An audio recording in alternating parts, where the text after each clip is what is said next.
Bismillahirrahmanirrahim. Assalamualaikum warahmatullahi wabarakatuh. Sekarang kita akan belajar tentang gerak parabola. Kompetensi dasar yang harus dicapai pada pokok bahasan gerak parabola yaitu menganalisis gerak parabola dengan menggunakan vektor berikut makna fisiknya dan penerapannya dalam kehidupan sehari-hari. Nah, ini perhatikan ya pada gambar ini. Ini adalah merupakan permainan game dari Angry Bird ya. Perhatikan lintasan yang dilalui oleh Angry Bird, yang ini titik-titik putih adalah merupakan lintasan yang dilalui oleh Angry Bird. Nah, lintasannya ini ada berbentuk lintasan parabola. Ya, lintasannya berbentuk lengkung. Nah, kalau kita tarik garis ke atas, ya, kita tarik buat garis ke atas.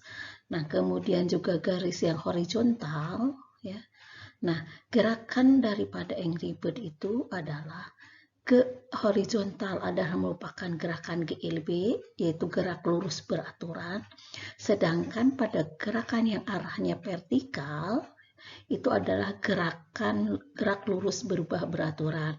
Karena ketika Angry Bird bergerak ke atas, nih ya, semakin ke atas itu semakin diperlambat gerakannya.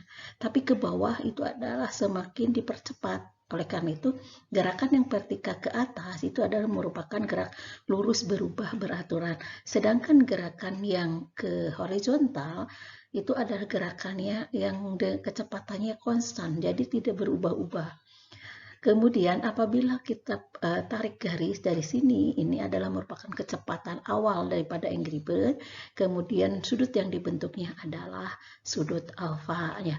Untuk membahas selanjutnya bagaimana tentang gerak parabola, berapa jauh jarak yang ditempuh oleh Angry Bird, kemudian berapa ketinggian maksimum yang dicapai oleh Angry Bird, dan waktu yang dibutuhkan untuk mencapai titik tertinggi dari Angry Bird, dan sebagainya, kita akan bahas selanjutnya. Nah, sekarang perhatikan, saya ilustrasikan lagi tadi dari gerakan Angry Bird ya. Nah, kemudian kecepatan pada arah Angry Bird yang bergerak pada titik 0, kita titik awalnya titik 0, kemudian bergerak dengan kecepatan P0, kemudian yang membentuk sudut theta terhadap arah horizontal, maka kecepatan terhadap arah horizontalnya itu adalah fx 0. Kemudian kecepatan terhadap sumbu y itu ada fy 0. Nah, ketika Angry Bird berada pada posisi di sini, ya, pada posisi ini, maka kecepatan Angry Bird terhadap sumbu x-nya adalah fx0 dan kecepatan pada sumbu y-nya itu ada fy. Kenapa ini f0 x0 dan ini juga sama f0? Ingat bahwa gerakan pada sumbu horizontal itu ada gerakan GLB, yaitu gerakan yang kecepatannya konstan. Jadi ketika posisi Angry Bird ada di sini, itu juga ataupun ada di sini, kecepatannya adalah tetap. Ya, nah tapi yang berubah itu ada kecepatan pada sumbu y-nya, karena semakin ke atas itu semakin lambat gerakannya ya. Nah jadi maka di sini kalau di sini kecepatan fy0, kalau di sini fy, karena berubah ya, tidak sama kecepatannya.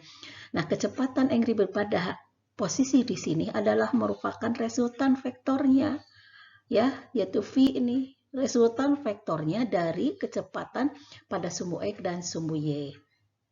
Nah, selanjutnya, kalau Angry Bird berada pada posisi tertinggi atau mencapai maksimum, nah pada saat ini kecepatan Angry Bird itu berhenti sesaat ya, atau dengan kata lain kecepatan pada sumbu y-nya itu adalah sama dengan 0, sedangkan kecepatan pada sumbu x-nya adalah fx0. Tuh, lihat, kecepatan pada sumbu x itu karena gerakannya GLB, ya, ini gerakan GLB, itu kecepatannya adalah konstan, ya sama ya. Nah, sekarang perhatikan bagaimana kalau Angry Bird ini berada pada posisi titik ini. Ya. Nah, ini kan gerakannya turun ke bawah. Ya. Kecepatan pada sumbu x-nya tetap konstan, fx0. Tapi kecepatan pada sumbu y-nya yang arahnya ke bawah itu adalah dipercepat. ya terjadi perubahan ya. Jadi kecepatannya FY yang ini dengan yang ini itu berbeda. Kalau ini diperlambat, kalau yang ini dipercepat ya. Nah, maka resultan kecepatan Angry Bird pada posisi di sini adalah merupakan resultan vektornya dari kecepatan pada sumbu X dan kecepatan pada sumbu Y. Nah, sekarang perhatikan lagi, kalau Angry Bird-nya ada pada di titik ini, ya, maka kecepatan pada sumbu X-nya adalah fx0, ya. Kemudian kecepatan pada sumbu Y-nya atau pada vertikalnya fy0, ya, besarnya sama dengan posisi di sini ketika di titik 0. Ya, untuk Y. Hanya arahnya saja yang berbeda, di mana kecepatan pada sumbu Y pada titik di sini itu adalah arahnya ke bawah, berarti arah negatif. Ya, sedangkan kecepatan ketika berada pada posisi ini adalah merupakan resultan vektor dari fx0 dan fy0. Ini adalah sama dengan kecepatan awal, ya. Nah, selanjutnya ya. Nah, tuh. Kemudian fx0-nya itu adalah sama dengan fx yang nilainya konstan seperti yang tadi Ibu sudah sampaikan. Nah, kemudian di mana fx-nya itu ada f0 cos theta, karena ini antara f0 dengan sumbu x-nya itu ada membentuk sudut theta. Maka f0x ya, f0x itu sama dengan f0 cos theta. Sedangkan fy-nya ya, fy-nya itu adalah sama dengan fy0 dikurangi G kali T. Nah, kenapa ini fy? Karena pada sumbu Y itu adalah gerakan GLBB, ya, gerak lurus berubah beraturan. Ini diambil dari persamaan Pi sama dengan V0 A kali T, ya. Tapi A-nya ini, percepatannya ini adalah merupakan percepatan gravitasi. Ya, karena arahnya yang ini adalah ke atas, itu terjadi perlambatan, maka di sini tandanya tanda negatif, ya. Di mana FY ya, FY0, FY-nya itu kan membentuk sudut di sini, ya, terhadap F0-nya itu membentuk sudut theta terhadap sumbu X-nya. Maaf, F0-nya itu membentuk sudut terhadap sumbu X itu adalah theta, maka FY0 itu sama dengan F0 sin theta, ya. Tinggal dikurangi G kali T. Nah, selanjutnya kita akan membahas atau kita akan mengulas bagaimana persamaan-persamaan yang berlaku pada sumbu X, di mana pada sumbu X ini ada gerakannya adalah merupakan gerak lurus beraturan, ya, kecepatannya konstan, ya. Ini persamaan GLB di mana fx0-nya itu ada sama dengan f0 cos theta kali f0 cos theta kemudian dikali T, ya. Ingat bahwa F0-nya itu membentuk sudut theta terhadap sumbu X. Maka F0X, ya, F0X-nya itu ada sama F0 cos theta. Ini adalah X, ya. Tinggal dikali dengan T. Nah, kemudian kecepatannya, ya, perhatikan kecepatannya. Kecepatan pada sumbu X, karena gerakannya GLB, itu adalah di setiap titik itu adalah sama, ya. Jadi Fx-nya sama dengan fx0 sama dengan konstan, ya, di mana fx0-nya itu adalah f0 cos theta.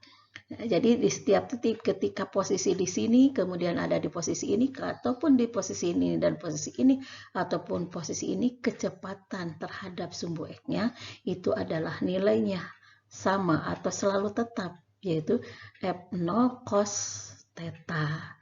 Nah, sekarang kita analisis bagaimana persamaannya pada sumbu Y, ya, di mana pada sumbu Y ini gerakannya adalah gerak lurus berubah beraturan. Nah, sekarang perhatikan arah pada sumbu Y, di mana pada sumbu Y itu, ya, berlaku persamaan Y sama dengan FY0 kali T dikurangi setengah GT, ya. Ini negatif karena pada gerakan ke atas itu terjadi perlambatan, ya. Ini persamaan dari persamaan GLBB, ya. Nah, Kemudian F0Y-nya itu, karena F0-nya membentuk sudut theta terhadap sumbu E, maka F0Y-nya itu sama dengan F0 sin theta, ya. Ini F0Y. Nah, kemudian dikalikan dengan T dikurangi setengah G kali T kuadrat. Bagaimana kecepatan pada sumbu Y-nya? Nah, kecepatan pada sumbu Y itu adalah selalu berubah-ubah, ya. Kalau arah ke atas berarti perlambatan, arah ke bawah berarti itu percepatan, ya. Di mana F dipercepat, maksudnya Fy sama dengan Fy 0 dikurangi G kali T, di mana Fy 0-nya itu ada F0 sin theta, ya. Nah, ini Fy.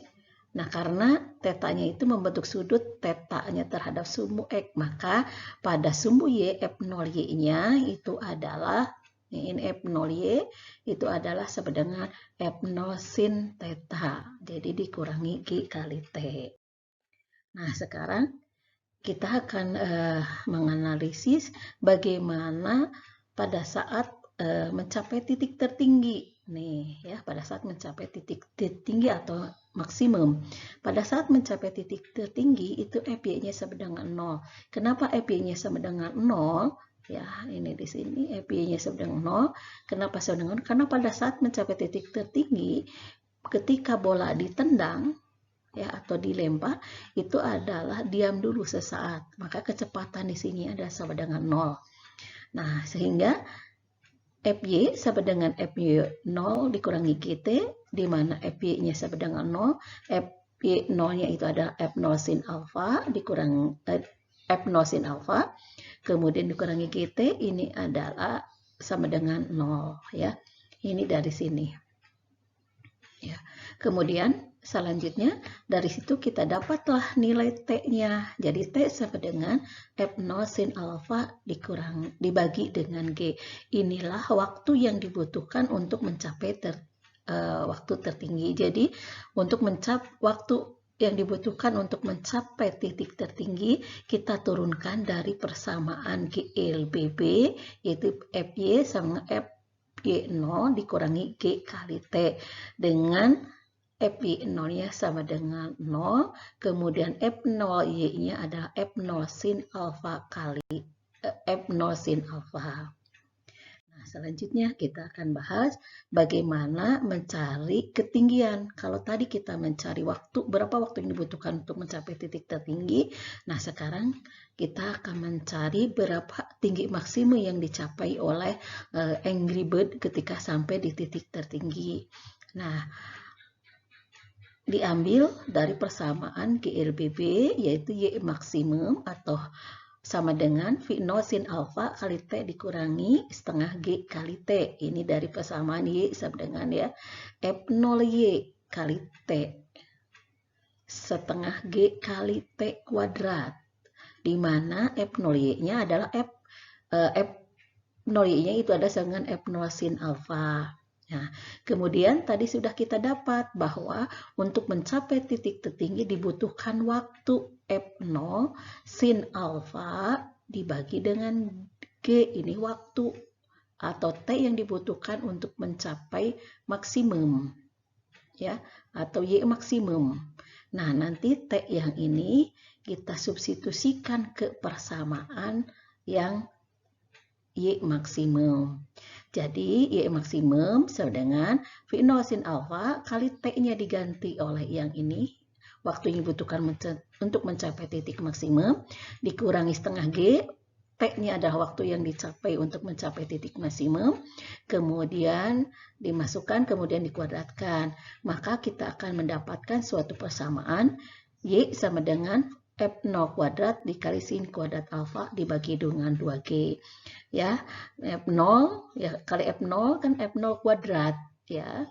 Ini jadi F0 kuadrat sin alfa kali sin alfa berarti sin kuadrat alfa, ya, per G, ya, dikurangi setengah G kali F0 dikuadratkan ada F0 kuadrat, sin alfa dikuadratkan ada sin kuadrat alfa dibagi dengan G kuadrat. Ya, G-nya yang ini habis, satu tinggal G. Jadi F0 kuadrat sin alfa F0 kuadrat sin kuadrat alfa G dikurangi setengah F0 kuadrat sin kuadrat alfa per G. Nah, jadi sama dengan setengah F0 kuadrat sin kuadrat alfa per G. Atau ditulis dengan Y sama dengan F0 kuadrat sin kuadrat alfa per 2G. Nah, sekarang kita lanjutkan. Ya, ini adalah untuk mencapai tinggi maksimum yang dicapai Bonda ya. Nah, sekarang kita akan bahas bagaimana menentukan waktu yang dibutuhkan oleh Angry Bird untuk mencapai titik terjauh. Jadi waktu yang dibutuhkan untuk mencapai sini. Nah, di mana pada titik terjauh itu adalah Y-nya sama dengan 0. Ya, di sini posisi di sini itu adalah Y-nya sama dengan 0. Kemudian kita ambil dari persamaan GLBB, yaitu Y sama dengan P0 Y kali T dikurangi setengah G kali T kuadrat. Ya, di mana F0Y-nya itu ada F0 sin alfa kali kemudian dikali T dikurangi setengah G kali T kuadrat, di mana Y-nya sama dengan 0. Ya. Nah, kemudian selanjutnya, nih, F0 sin alfa, kenapa ini seperti ini? Ini adalah turunannya dari sini. Ibu jelaskan di sebelah sini. Nih. Jadi, F0 sin alfa, ya, kali T itu sama dengan, nih, jadi pindah ruas yang ininya ya, setengah G kali T kuadrat. Nah, jadi, ini kan T-nya habis nih. Jadi, tinggal 1 T, ya. Jadi, F0, nah, jadi akhirnya tinggal seperti ini. Ya, ini salah ininya. Nah, jadi dari sini turunannya ke sini. Ya. Nah, setelah itu, nah baru T jadi ya. Jadi T itu sama dengan nih F0 sin alfa dibagi setengah G. Nah, T yang ini adalah waktu yang dibutuhkan untuk mencapai titik terjauh sampai sini. Atau bisa ditulis dalam bentuk sederhananya, adalah T terjauh itu sama dengan 2V0, ya, yang setengahnya, angka 2-nya naik ke atas, ya, 2V0 sin alfa per G. Nah, kalau kita lihat dari persamaan tersebut, ya, P0 sin alfa per G itu adalah waktu untuk mencapai T tertinggi, ya, atau waktu yang dibutuhkan untuk mencapai ketinggian maksimum di sini. Nah, jadi waktu yang dibutuhkan untuk mencapai titik terjauh itu adalah sama dengan 2 kali titik tertinggi. Nah, dari gambar saja kita bisa lihat adalah waktu yang dibutuhkan dari sini sampai ke sini itu adalah T sama dengan V0 sin alfa per G. Ya. Jadi setengahnya lagi dari setengah lingkaran itu atau seperempatnya lagi itu ada sama dengan T V0 sin alfa per G. Jadi waktu yang dibutuhkan dari awal sampai ke sini, kembali ke sini, ya, posisi di sini itu 2 kalinya. Ya, dari 2 kalinya dari titik terjauh. Dari titik tertinggi. Jadi diulangi, titik terjauh atau waktu yang dibutuhkan untuk mencapai titik terjauh itu sama dengan 2 kali dari titik tertinggi. Nah, selanjutnya ya kita akan mencari berapa jarak terjauh yang dicapai oleh Angry Bird dari posisi awal sampai jatuh. Ya, dimana pada posisi ini itu adalah gerakan pada horizontal itu adalah gerakannya adalah gerakan GLB, ya, gerak lurus beraturan, di mana kecepatannya adalah tetap atau konstan, ya. Nah, kita gunakan persamaan GLB. Ini ada persamaan GLB, ya. Karena gerakan pada sumbu X itu adalah gerakan GLB. Jadi jarak terjauh yang dicapai oleh benda, ya, dari posisi ini sampai ke sini, atau jarak terjauh yang dicapai oleh Angry Bird. Kemudian sebagaimana kita ketahui bahwa F0x itu adalah F0 cos alpha. T terjauhnya tadi kita sudah dapat, ya. Nah, di mana T terjauhnya itu ada 2V0 sin alfa per G, ya. Tadi sebelumnya udah Ibu jelaskan bagaimana waktu yang dibutuhkan untuk mencapai titik terjauh. Nah, kemudian tinggal substitusikan ke persamaan ini, sehingga kita dapatkan bahwa X-nya itu adalah sama dengan F0 cos alfa dikali 2 V0 sin alfa per G. Jadi, X atau titik terjauhnya itu sama dengan F0 dikali F0 itu F0 kuadrat, ya. Kemudian 2 cos alfa sin alfa itu sama dengan sin 2 alfa, ya, per G. Jadi kalau Ibu jelaskan ulang atau Ibu jelaskan kembali, ini F0 kali F0 kuadrat, kemudian 2 cos alfa sin alfa dibagi dengan G. Nah, 2 cos alfa sin alfa itu adalah sama dengan sin 2 alfa. Kenapa ini sama dengan sin 2 alfa? Nah, itu sudah dijelaskan ya di dalam pokok bahasan trigonometri di matematika tentang penjumlahan sin dan cos, ya. Jadi, X atau X terjauh yang dibutuhkan oleh Angry Bird atau suatu benda untuk mencapai titik terjauh, itu jarak terjauhnya, itu adalah X sama dengan F0 kuadrat kali sin 2 alfa per G. Nah, kita lanjutkan. Kita akan coba bahas bagaimana penerapannya ke dalam soal. Sebuah pohon mangga yang sedang berbuah berada pada jarak 10 meter dari seorang anak. Ya. Anak tersebut sedang, ya, ini sedang mengincar sebuah mangga yang menggantung pada ketinggian 8 meter. Jika anak tersebut mengarahkan batu pada sudut 45 derajat, ini 45 derajat, terhadap arah horizontal, berapakah kecepatan lemparannya supaya batu itu mengenai sasaran? Percepatan gravitasinya adalah 10 meter per sekon. Nah, berarti diketahui jarak mendatarnya 10 meter, ya. Kemudian ketinggiannya 8 meter, kemudian sudut elevasinya 45 derajat, kemudian kecepatan gravitasinya adalah 10 meter per sekon kuadrat. Yang ditanyakan adalah berapakah kecepatan lemparan, ya, supaya batu mengenai sasaran. Nah, F0x-nya berarti F0 cos alfa, di mana alfanya 45, jadi F0-nya kan kita nggak tahu, ya, maka biarkan saja dalam bentuk F0. Cos 45 itu adalah setengah akar 2. Jadi F0x sama dengan setengah akar 2 F0. F0y itu adalah F0 sin alfa.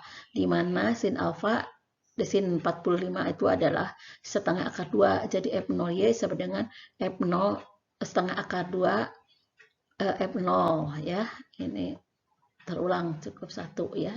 Nah, kalau diilustrasikan dalam gambar itu bentuknya seperti ini, ya. Jadi seorang anak itu berdiri di sini, ya. Kemudian di sini ada pohon mangga, ya. Kemudian anak tersebut melempar, ya, batunya supaya mengenai mangga dari posisi ini ke melingkar, itu lintasannya akan membentuk parabola. Nah, kemudian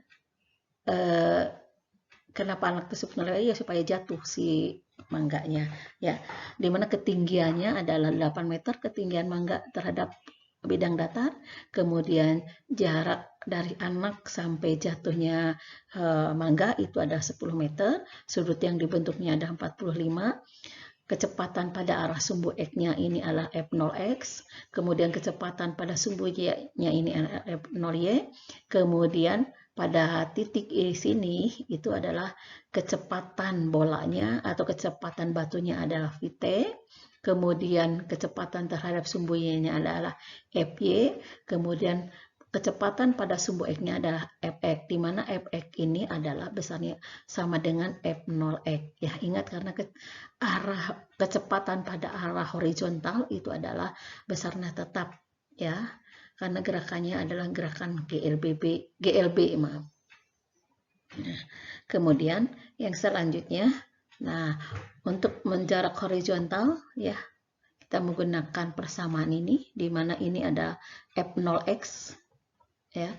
Kemudian T-nya adalah otomatis T terjauh, ya. Nah, kita gunakan persamaan ini, masukkan, X-nya ada 10, kemudian V0-nya kita dapat.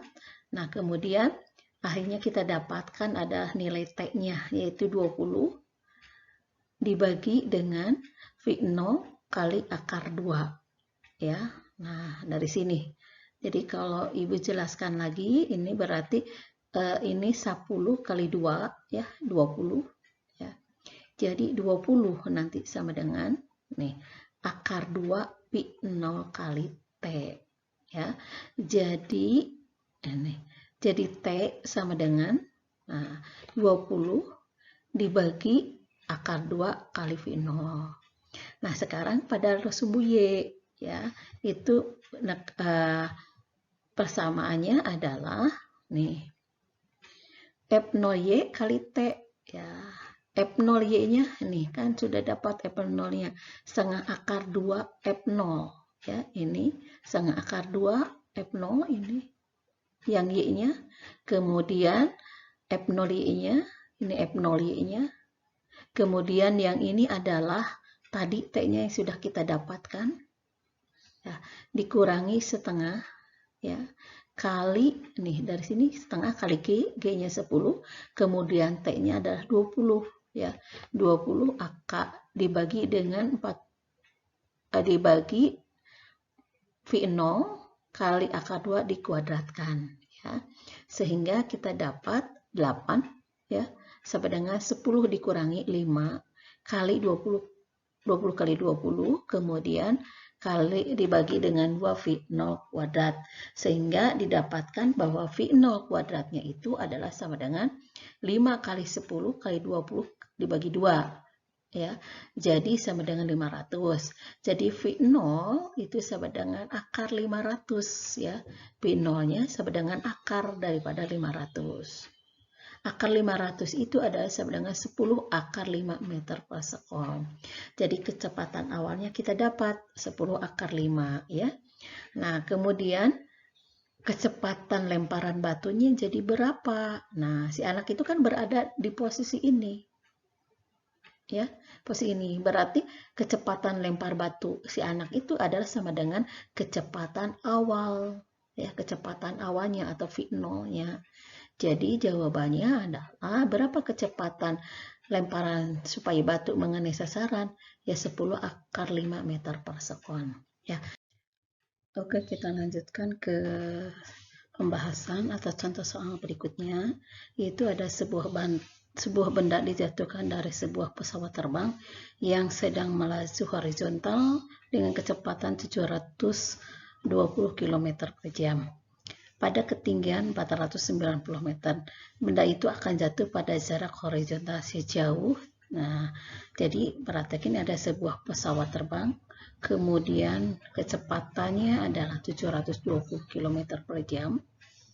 Nah, atau sama dengan kita rubah satuannya ke dalam kilometer, ke dalam meter, jadi sama dengan 200 meter per sekon. Kemudian ketinggian pesawat itu terhadap jarak horizontal itu adalah 490 meter ketinggiannya.